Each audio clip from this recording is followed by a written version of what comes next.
الحمد لله وحده والصلاة والسلام على من لا نبی بعده اما بعد۔ حضرات گرامی،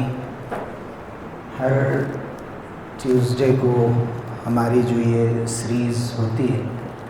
صحابہ کرام رضی اللہ عنہم اجمعین کے بارے میں، ان کی خدمات کے سلسلے میں، یہ بہت ہی اہم ہے ہمارے لیے یہ جاننا کہ حضور اکرم صلی اللہ علیہ وسلم کی نورانی صحبتوں سے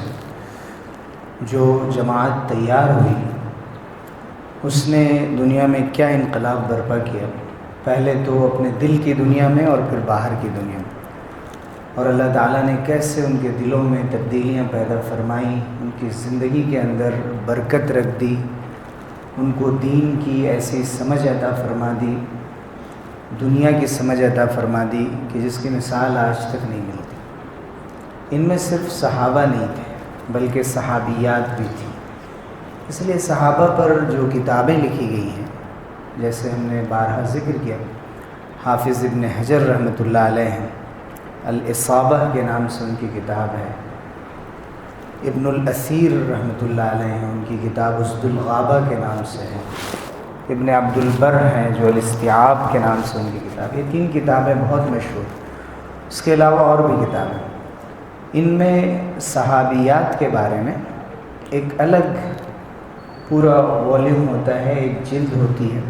کسی کتاب میں 2 3 والیوم ہیں جن میں صرف ان خواتین کے سلسلے میں ہیں کہ جنہوں نے اسلام کی حالت میں رسول اکرم صلی اللہ علیہ وسلم کو دیکھا تھا۔ ان میں ایک بہت اہم نام حضرت اسماء بنت ابی بکر رضی اللہ عنہا کا ہے۔ حضرت خدیجہ، حضرت عائشہ اور دیگر صحابیات کا ذکر آیا تھا، آج ہم نے حضرت اسماء بنت ابی بکر رضی اللہ عنہا کا انتخاب کیا۔ حضرت اسماء کے بارے میں ان کی تاریخ اور سیرت لکھنے والوں نے لکھا ہے کہ عمرت اسماء 100 عام ولم يسقط لها سن ولا ضرس ولم يغب من عقلها شيء۔ 100 سال کے قریب ان کی عمر ہوئی، نہ کوئی دانت گرا، نہ داڑھ میں کوئی فرق آیا، نہ عقل اور سمجھ میں کوئی فرق آیا۔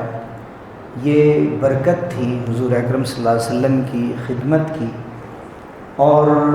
ان کارناموں کی جو انہوں نے پوری زندگی انجام دی۔ ہجرت کے وقت تقریباً وہ 27 سال کے تھی، اور 73 ہجری میں حضرت عبداللہ ابن زبیر رضی اللہ عنہ کو جب شہید کیا گیا حجاج کے ہاتھوں، اس کے کچھ دنوں کے بعد ہی اپنے بیٹے کی وفات اور شہادت دیکھنے کے بعد وہ اس دنیا سے رخصت ہوئیں، اور دونوں کی قبریں مکہ مکرمہ میں موجود تھیں، بہت دنوں تک لوگ جانتے بھی تھے۔ آج آپ کو معلوم ہے کہ صحابہ اور صحابیات کی قبروں کے آثار ملنے کتنے مشکل ہیں۔ اگر کوئی چیز سب سے مشکل ہے اسلامی متبرک جگہ پہ اور حرمین شریفین کے ارد گرد، تو وہ خود اسلام کے آثار کو، اس کی علامتوں کو ڈھونڈنا ہے۔ اللہ تعالیٰ رحم فرمائے ان حاکموں پر کہ جنہوں نے اسلام سے زیادہ اور حضور اکرم صلی اللہ علیہ وسلم سے زیادہ خوش کرنے کی کوشش کی، تو ان لوگوں کو جن سے ان کے مفادات وابستہ ہیں۔ حضرت اسماء بنت ابی بکر رضی اللہ عنہ نے اپنی شخصیت کے اندر جو عزت، بلندی، شرف، آپ کہہ لیں کہ مقام، اور جو نام بھی آپ دیں، رتبہ، بلندی، اتنی طرف سے انہوں نے جمع کر لیا تھا کہ کہنے والے کہتے ہیں جماعت المجد من اطرافی کلھا، ہر طرف سے ان کو خیر ہی خیر حاصل ہو۔ ان کے والد صحابی حضرت ابوبکر رضی اللہ عنہ، ان کے دادا صحابی جو بعد میں ایمان لائے تھے ابو قحافہ، ان کی بہن صحابیہ ام المومنین حضرت عائشہ صدیقہ رضی اللہ عنہ، ان کے شوہر صحابی حضرت زبیر ابن عوام رضی اللہ عنہ جو خود عشرہ مبشرہ میں ہیں، بیٹے صحابی عبداللہ ابن زبیر۔ تو کتنی بڑی بلندی کی اور سعادت کی، خوشبختی کی بات ہے کہ وہ خود صحابیہ ہیں اور ان کے ساتھ ساتھ خاندان کے 5 لوگ صحابہ ہیں۔ حضرت اسما بنت ابی بکر رضی اللہ عنہا کی جب فضیلت کی بات کی جاتی ہے تو اس کے ساتھ ساتھ ایک اہم فضیلت یہ ہے کہ ابھی جب 17-18 لوگ صرف اسلام لائے تھے، اس وقت حضرت اسما نے اسلام قبول کیا اور ان کو ذات النطاقین کا لقب ملا۔ ذات النطاقین، ذات کے معنی ہوتے ہیں والی۔ مرد کے لیے جب بولا جاتا ہے تو ذو بولا جاتا ہے، ذو البیت، ذو المال۔ عورت کے لیے بولا جائے تو ذات کے لفظ سے اس کو یاد کیا جاتا ہے۔ اور نطاق کہتے ہیں جو عورتیں کمر بند لگاتی تھیں اپنے ازار کو باندھنے کے لیے، جو پٹکا کمر کے اوپر لگایا جاتا ہے اسے کہتے ہیں نطاق۔ نطاقین کے معنی 2 کمر بند۔ تو حضرت اسما رضی اللہ عنہ کو یہ لقب حضور صلی اللہ علیہ وسلم نے یہ ٹائٹل اس لیے دیا تھا کہ انہوں نے حضور صلی اللہ علیہ وسلم کے لیے اور اپنے والد حضرت ابوبکر صدیق رضی اللہ عنہ کے لیے اس وقت جب کہ وہ غار ثور میں تھے، ہجرت کے موقع سے وہ توشے تیار کرتی تھیں، ان کے لیے پانی کے مشکیزیں تیار کرتی تھیں۔ ایک دن جب انہوں نے توشے کا منہ باندھنا چاہا، کپڑے کی یا کسی بھی چیز کی جو تھیلی تھی جس کے اندر کھانا رکھا ہوا تھا، تو ان کو کوئی چیز نہیں ملی، کوئی ڈوری نہیں ملی، تو انہوں نے اپنے کمر بند نکال کر 2 کمر بند سے اس کو باندھ دیا اور باندھ کر فوراً بھیج دیا۔ حضور اکرم صلی اللہ علیہ وسلم نے ان کو دعا دی کہ اللہ تعالیٰ اس کے بدلے میں جنت میں ان کو 2 کمر بند عطا فرمائے، اور ان کو ذات النطاقین کا لقب دیا گیا۔ حضرت زبیر ابن عوام رضی اللہ عنہ نے جب ان سے شادی کی، جو عشرہ مبشرہ میں ہے، اور حضور صلی اللہ علیہ وسلم نے ان کے بارے میں فرمایا، ان کا ذکر آ چکا ہے کہ ہر امت میں کچھ حواری ہوتے ہیں، خاص لوگ ہوتے ہیں، جیسے صحابہ ویسے ہی جیسے حضرت عیسیٰ علیہ السلام کے حواریین تھے، لیکن ان میں بھی کچھ لوگ خاص ہوتے ہیں۔ تو حضرت حضور اکرم صلی اللہ علیہ وسلم نے حضرت زبیر کے بارے میں فرمایا کہ یہ میرے حواری امتی الزبیر، میری امت کے جو خاص الخاص اگر قریب ہیں نبی سے تو وہ زبیر ابن عوام۔ وہ جس وقت شادی ہوئی حضرت زبیر بہت تندرست تھے، کوئی خادم نہیں تھا کہ خدمت کر سکے، کوئی مال ان کے پاس اتنا نہیں تھا کہ وہ اپنے گھر والوں پر صحیح طور پر خرچ کر سکیں یا جمع کر سکیں۔ صرف ایک گھوڑا تھا، کچھ اور جانور تھے۔ حضرت اسما بنت ابی بکر رضی اللہ عنہ کی خصوصیت تھی، بیٹی کس کی تھی اور بہن کس کی تھی، یہ غور کرنے کی بات ہے۔ اس کے اثرات ہوتے ہیں، تربیت کے جو اثرات ہوتے ہیں وہ یہاں ہمیں موجود نظر آتے ہیں۔ جب بیوی کے روپ میں بھی حضرت اسما حضرت زبیر ابن عوام کے نکاح میں آئیں تو ان کی بھی خدمت کرتی، ان کے گھوڑے کو چارہ بھی دیتی، اور ان کے لیے جو بھی خدمت ہو سکتی تھی، یہاں تک کہ حضرت ابوبکر صدیق رضی اللہ عنہ نے جب دیکھا کہ بیٹی کو اتنی تکلیف ہو رہی تو انہوں نے ایک غلام، ایک خادم ان کو ہدیے میں دیا، اور اس کے بعد ان کا کام آسان ہوا۔ پھر ان کی برکت سے، ان دونوں حضرات کی برکت تھی کہ حضرت زبیر ابن عوام رضی اللہ عنہ کی تجارت اتنی چمکی اور اتنی ترقی ہوئی کہ اب ان کو من اغنیاء الصحابہ، مالدار صحابہ میں شمار کیا جانے لگا۔ حضرت زبیر ابن عوام رضی اللہ عنہ کے ساتھ ان کا یہ واقعہ تھا۔ اس کے ساتھ ساتھ جب ہجرت کا موقع ہے تو آپ کو معلوم ہے، جیسے میں نے ذکر کیا کہ حضور صلی اللہ علیہ وسلم حضرت ابوبکر صدیق رضی اللہ عنہ یہ پہلے نکلے تھے۔ حضرت اسما بعد میں اپنے گھر والوں کے ساتھ ہجرت کے لیے نکلی، اور اس وقت حضرت عبداللہ ابن زبیر، عروہ ابن زبیر بھی انہی کے بیٹے ہیں جو بڑے محدث ہیں۔ حضرت عبداللہ ابن زبیر اس وقت ان کے بطن میں تھے اور بالکل ولادت قریب تھی۔ جب وہ قبا کے مقام پر پہنچی ہیں ہجرت کر کے، قبا کے مقام پر ہی حضرت عبداللہ ابن زبیر رضی اللہ عنہ کی ولادت ہوئی۔ مسلمانوں نے اللہ اکبر، لا الہ الا اللہ کے نعرے لگائے، اس لیے کہ مدینے ہجرت کرنے کے بعد حضرت عبداللہ ابن زبیر بچوں میں پہلے بچے تھے۔ بیٹیاں ہو رہی تھیں لیکن بیٹے نہیں ہوتے تھے، اور یہودی مذاق اڑایا کرتے تھے مسلمانوں کا کہ ہم نے جادو کر دیا ہے، تمہارے یہاں کوئی بچہ پیدا نہیں ہوگا۔ تو عبداللہ ابن زبیر سب سے پہلے بیٹے کی شکل میں قبا کے مقام پر پیدا ہوئے، حضرت اسما حضور اکرم صلی اللہ علیہ وسلم کے پاس لے کر آئیں، حضور کے گود میں ان کو دیا۔ حضور اکرم صلی اللہ علیہ وسلم نے اپنا لعاب دہن لیا، حضرت عبداللہ ابن زبیر کے منہ میں رکھا، پھر تہنیک کی، کھجور لے کر آپ نے تہنیک کی اور ان کو دعا دی۔ تو حضرت عبداللہ ابن زبیر کے پیٹ میں اگر کوئی چیز سب سے پہلے پہنچی تو رسول اکرم صلی اللہ علیہ وسلم کا لعاب دہن تھا، اور حضور اکرم صلی اللہ علیہ وسلم نے ان کو بعد میں بہت سی دعائیں بھی دی تھیں۔ اس کے ساتھ ساتھ حضرت اسما بنت ابی بکر کے بارے میں آتا ہے کہ ایک تو خاندانی خوبیاں، خاندانی نسبتیں، یہ تو انسان خود سے حاصل نہیں کر سکتا ہے، جو جس خاندان میں پیدا ہو جائے، لیکن اس کے ساتھ اس کا پاس و لحاظ اور یہ اپنی حیثیت کو سمجھ کر اس کے مطابق محنت کرنا، اسلام کے لیے اپنے والد کے نقش قدم پر چلتے ہوئے، اپنی بہن کے نقش قدم پر چلتے ہوئے اسلام کے لیے خدمت پیش کرنے میں سب سے آگے تھی، اور بہت سے ایسی خوبیاں ان کے اندر جمع ہو گئی تھیں جو لوگ کہتے ہیں کہ بہت سے مردوں میں بھی نہیں تھیں جو انہوں نے اسلام کے لیے پیش کی۔ جب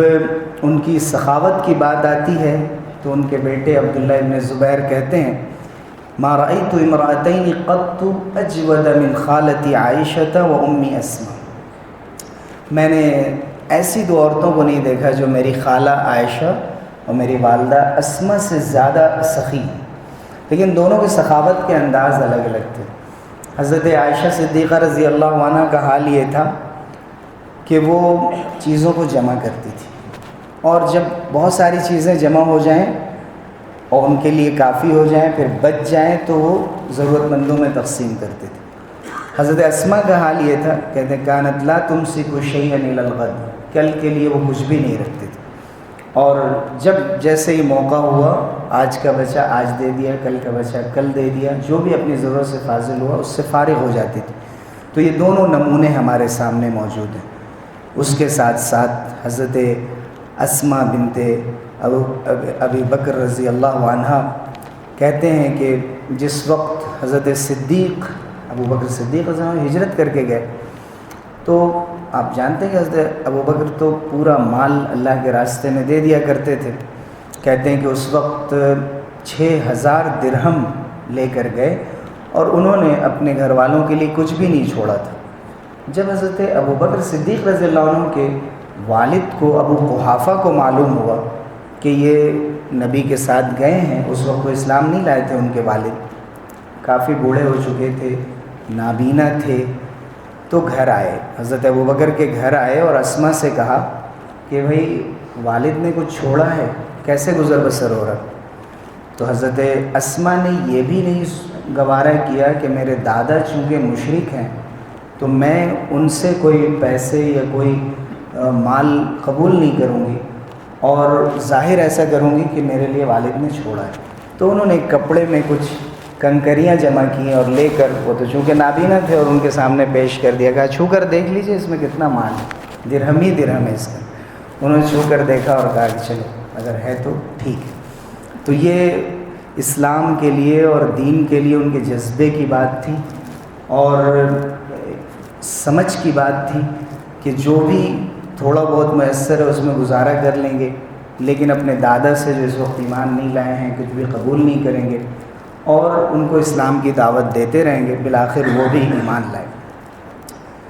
اس کے ساتھ ساتھ حضرت اسما بنت ابی بکر رضی اللہ عنہ کے سلسلے میں ایک دو باتیں اور ذکر کروں۔ حضرت عبداللہ ابن زبیر رضی اللہ عنہ کے تذکرے میں بھی ہم نے اس کا ذکر کیا تھا کہ جب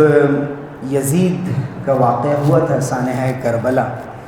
اور اس کے بعد عبداللہ ابن زبیر رضی اللہ عنہ کی سے بیعت کی گئی، اور حجاز، مصر، عراق،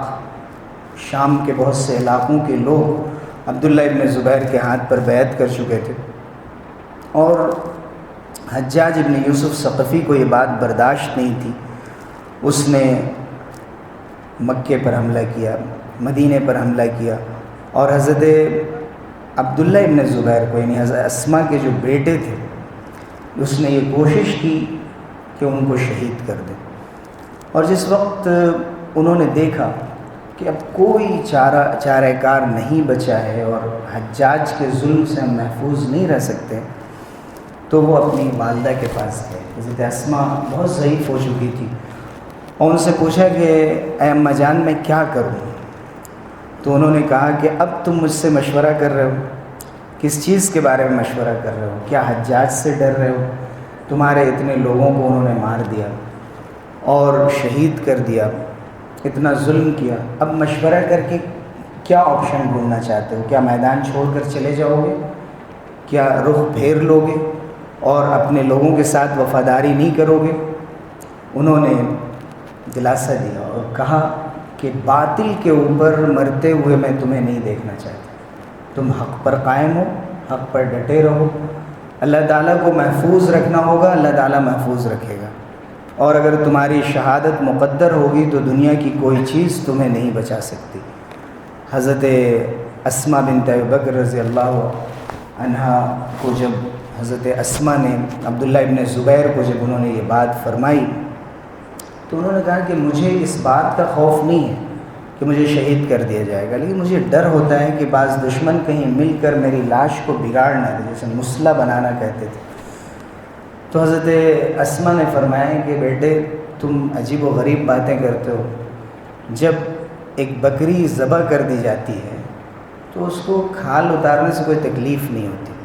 تو اب وہ جو کچھ کریں گے ان کا جرم ہوگا، تمہیں اس بارے میں کچھ بھی سوچنے کی ضرورت نہیں، تمہیں اللہ تعالیٰ شہادت کا مقام دے گا، اور ایسی چھوٹی چیزوں کو خاطر میں لا کے تم میدان چھوڑ کر نہیں بھاگ سکتے۔ انہوں نے پھر ان کو دلاسا دیا، ہمت دلائی،